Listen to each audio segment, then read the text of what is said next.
Grand Matin Sud Radio. Le petit déjeuner politique. 7h42, merci d'être avec nous ce matin. Philippe Douste-Blazy, qui est fondateur de l'Unilife et ancien ministre de Jacques Chirac. Bonjour Philippe Douste-Blazy. Bonjour. Pas de laisser-passer hier, hein. Vous avez fait, comme tout le monde, la file d'attente pour aller rendre hommage à l'ancien président. Je pense que Jacques Chirac n'aurait pas aimé qu'un de ses anciens ministres passe devant tout le monde. Oui.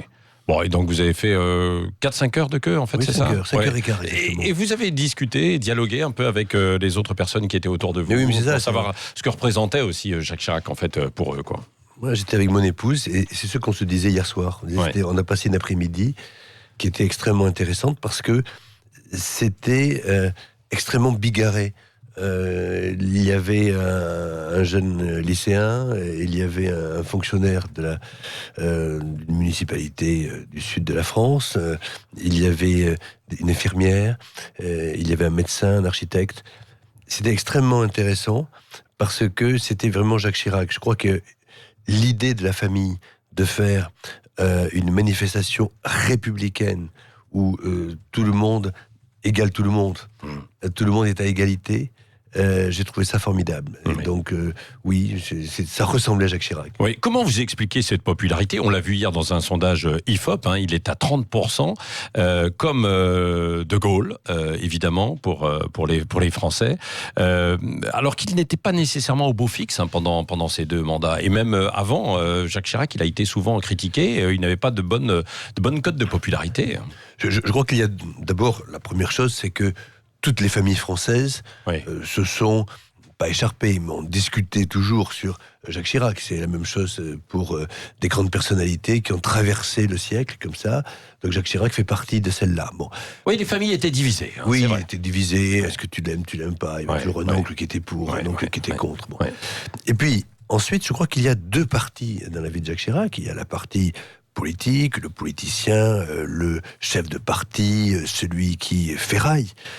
Et puis, à un moment donné, le chef de l'État. Et dès qu'il a été chef d'État, on peut être pour ou contre, mais je crois qu'aujourd'hui, tout le monde se rend compte qu'il a fait beaucoup, en définitive, pour la France, que c'est un homme très complexe, à la fois un chef, une certaine fermeté, je peux vous assurer que c'était le cas, mais de l'autre, une sensibilité, une tendresse même, une certaine affection pour les gens, et surtout, un respect pour les personnes. Oui. Et ça, les Français, ils sont extrêmement sensibles. Oui. Vous allez l'accompagner encore aujourd'hui, en étant présent en fait aux différentes cérémonies. Oui, et puis je suis heureux aussi de voir que sur le plan international, il y a beaucoup de gens qui viennent. Oui. Ça va du président Clinton au président russe, en passant par les Africains.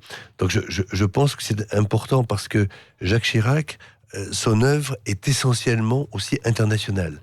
La place de la France, je crois qu'on ne se rend pas compte suffisamment en France de ce que représente la France à l'étranger. Nous représentons les droits des personnes, et depuis la Révolution française.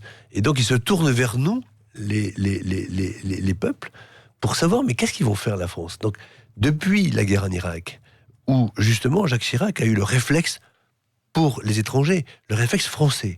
Nous pensons non, nous disons non. Nous sommes indépendants. Fût-ce que le pays le plus riche, le pays le plus puissant, qui a la plus grande armée, on pense non, on dit non, on est indépendant. Et ça, c'est très important. Oui. Est-ce que la présence de Marine Le Pen était vraiment à ce point indésirable, puisque la famille Chirac n'a pas souhaité qu'elle soit là, alors que Jean-Marie Le Pen a tweeté « Mort, même l'ennemi a droit au respect ». Est-ce que finalement, il n'aurait pas fallu enterrer, entre guillemets, cette hache de guerre ?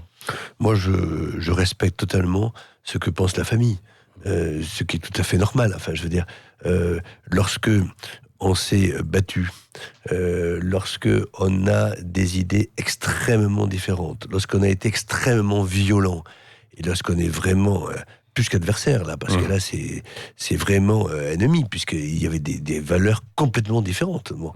À un moment donné, je crois que même si valeurs différentes, même si sur l'immigration, on s'en souvient des quelques petites phrases, et à quelques moments donnés, Jacques Chirac était un peu sur les mêmes arguments. En tout cas, au moment les plus importants pour un homme politique, c'est-à-dire l'élection, il n'a jamais jamais flanché, quitte à être battu. Donc ça, vous savez, pour un homme politique, c'est comme quand un homme d'affaires parle d'argent. Un homme politique, il parle d'élection. Lorsque, au risque d'être battu, il était contre le Front National, on ne peut pas dire qu'il a été ambigu, c'est pas vrai. Oui. Pour revenir maintenant à ce que vous faites, vous travaillez beaucoup avec des associations, votre fondation, Unit Life. Alors, Unit Life, c'est une organisation internationale qui est basée à l'ONU. Oui, qui est basée à l'ONU. Vous avez été ministre des Affaires étrangères. Vous avez travaillé donc sur toute cette actualité internationale. Et Jacques Chirac, lui, a souhaité alerter à un moment donné sur cette maison brûle. On s'en souvient. Il a lancé cette taxe sur les billets d'avion, qui a permis de créer en fait aujourd'hui et de mettre des fonds sur la table, dont vous disposez. Ah oui, non mais Jacques Chirac, avec son ami Lula, c'est vrai. ont décidé en 1998, 2000, 2002, de commencer à parler de ce gap qui existe entre les riches qui deviennent extrêmement riches et les pauvres qui restent pauvres. C'est vrai dans tous les pays, mais surtout, la différence entre les pays pauvres et les pays riches devient extrêmement choquant. Et donc, il a dit, mais pourquoi on n'invente pas une petite somme de rien du tout, par exemple, 1 euro par billet d'avion. Il m'a confié ce travail, j'ai créé United, je l'ai présidé pendant 10 ans. Aujourd'hui, nous avons récolté plus de 4 milliards d'euros et 8 enfants sur 10 qui sont soignés contre le sida dans le monde le sont grâce à ça. Oui, et ça c'était une préoccupation majeure donc de la santé, mais de l'environnement. Est-ce qu'il a ouvert un peu la voie et malheureusement on n'est pas allé assez vite derrière? Non, c'est fait partie des lanceurs d'alerte. Johannesburg, le discours, la maison brûle. Vous avez raison de le rappeler. Ce qui est important aussi dans la vie de Jacques Chirac, c'est, je crois, le respect des gens. C'est-à-dire que lorsqu'il parle des plus pauvres, c'est un fil rouge dans la vie politique de Jacques Chirac. C'est le respect des personnes, y compris des plus humbles. Je peux vous assurer que lorsque vous étiez en voyage avec lui, il allait en premier saluer les gens que l'on salue jamais en général, d'ailleurs, avant de saluer les élus ou les corps constitués. Lorsque en Irak il dit non, c'est parce qu'il estime que le pays faible, qui était l'Irak, n'a pas à se faire envahir par le plus grand, parce que, justement, c'est pas normal. Il n'y a aucune raison d'enfreindre une souveraineté. Parmi les critiques observées contre le chef de l'État pendant ses mandats présidentiels, mais même au-delà, on a beaucoup critiqué les réformes économiques. On dit qu'il n'est pas allé suffisamment loin. Vous avez aussi ce constat un peu amer, en fait, aujourd'hui, ou pas ? C'est facile à dire, mais enfin, regardez où en était la croissance en 2007 lorsqu'il est parti. Regardez où en était... Oui, mais justement, il avait de bonnes conditions. C'était un contexte international. C'était un contexte international, mais enfin, c'était... moi, j'ai fait la réforme... moi, je vais vous parler de ce que je connais. J'ai fait la réforme de l'assurance maladie avec lui, en 2004. C'est une réforme qui a économisé à l'assurance maladie peut-être 2 fois ou 3 fois plus, d'ailleurs, que c'est la précédente qui avait mal tourné.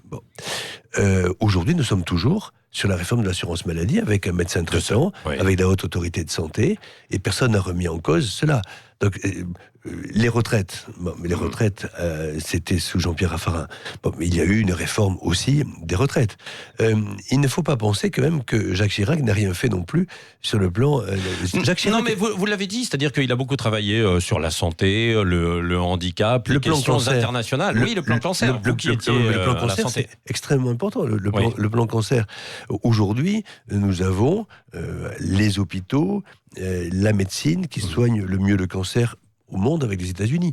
C'est comme ça. Ça, c'est un travail, c'est des milliards de... je prends l'exemple de Toulouse. Lorsque j'étais maire de Toulouse, nous avons quand même injecté 550 millions d'euros en 2 ans sur les hôpitaux de Toulouse. Nous avons créé l'Oncopole, là où il y a eu cette catastrophe AZF. Tout ça, c'est Jacques Chirac qui m'a aidé à le faire. Donc, ce qu'on va retenir dans 10 ans, dans 15 ans, puisque aujourd'hui il y aura un cours dans les écoles, notamment sur Jacques Chirac, pour vous, ce sera ça. C'est l'homme qui s'est élevé contre la guerre en Irak, et puis celui qui a aussi déclenché des actions de solidarité, de prévention de la santé, comme ça. Pour moi, c'est l'homme qui respecte les personnes, respecte les peuples et les civilisations. D'ailleurs, le musée du Quai Branly, ce n'est rien d'autre que dire à tout le monde, l'Occident n'est pas n'a pas l'apanage de la culture. Tout le monde se croit très fort en Occident, tout le monde croit que la culture occidentale est la meilleure. Non, il y a aussi en Océanie, en Amazonie, en Afrique, des gens qui sont extrêmement cultivés. Oui, Philippe Douste-Blazy, je voudrais qu'on fasse une petite parenthèse sur ce qui s'est passé à l'usine Lubrizol à Rouen, parce que vous avez connu un peu, évidemment, dans un registre un peu différent, mais la situation d'AZF à Toulouse, puisque vous étiez maire à l'époque, me semble-t-il, bien sûr. Oui. Il y a forcément des conséquences sanitaires à ce genre de catastrophe. Quand on dit il y aura la plus grande transparence, vous y croyez ? Alors moi, je crois beaucoup à la transparence dans cette chose-là. Il faut à tout prix tout donner. Donner toutes les résultats. Oui. Je dirais à la seconde près. Oui. Ne rien cacher. C'est ça le plus important. Le problème, c'est que les gens qui sont sur place se disent on nous cache quelque chose. Oui. Bon, parce que ça a été le cas auparavant. Mais s'il y a toutes les conditions, si on explique, si on amène absolument toutes les associations, si on leur montre tous les résultats qui sont faits de manière extrêmement objective, la confiance va revenir. Mais c'est fondamental. C'est la seule solution, de toute façon, pour éviter justement tous les complotistes qui vont raconter n'importe quoi. Oui, mais parfois aussi dans la transparence, on a peur de dire aussi un certain nombre de choses. Non, parce que non, ça c'est fini. Je crois qu'il faut véritablement aujourd'hui être dans la transparence la plus totale. Parce que si vous n'êtes pas dans la transparence la plus totale, vous avez toutes les rumeurs possibles et inimaginables. Et en termes de santé, les rumeurs, c'est évidemment la pire chose, parce que ça peut entraîner une catastrophe psychologique. Oui.